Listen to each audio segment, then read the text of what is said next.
NATO member Poland paid tribute Thursday to its historic 1920 victory over the Red Army by honoring fallen Poles and showing off modern tanks and other equipment that it hopes will deter the threat it sees in modern-day Russia.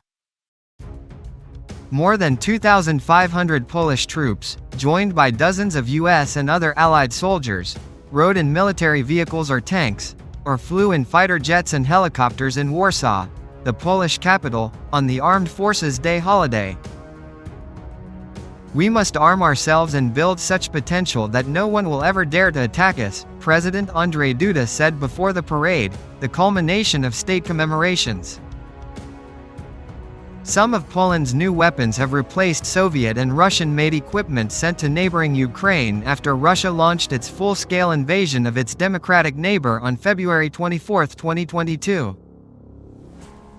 Since Poland broke free of Moscow's control starting in 1989 and then joined NATO, it has worked to modernize its army. Those efforts moved into higher gear after Russia, under President Vladimir Putin, first invaded parts of Ukraine in 2014, and then began its full-fledged assault in 2022, with fears heightened all along the strategic stretch of NATO's eastern flank, from the Baltic nations to Poland to Romania. "Muscovites always threatened the peace here," said Radosław Prokop, a 49-year-old who watched the parade. For hundreds of years, US, British and Romanian soldiers riding in tanks with their national flags waving joined their Polish allies. "They are here, at our invitation," Duda said in his speech, recalling how, in the past there were those here whom we did not invite, who came here by force. Jacek Sellenbaum, a 60-year-old truck driver, was among the thousands of spectators. His grandfather was forced to serve in a mounted infantry division of the Russian Tsar in the early 20th century, the waning years of a long Russian occupation over Warsaw and the surrounding region of Poland. He said that he realizes the parade is mostly for show, but is still encouraged when he sees the military having more modern weaponry as the years go by. "We feel a bit better because we see this good equipment, and we feel the presence of our allies, Americans, British, Romanian and others," Sellenbaum said. "It's necessary in this situation, because Poland could never defend itself alone. Only in an alliance can we manage against Putin." The holiday falls on the anniversary of the 1920 Battle of Warsaw, in which Polish troops defeated Russian Bolshevik forces advancing on Europe, halting their western march.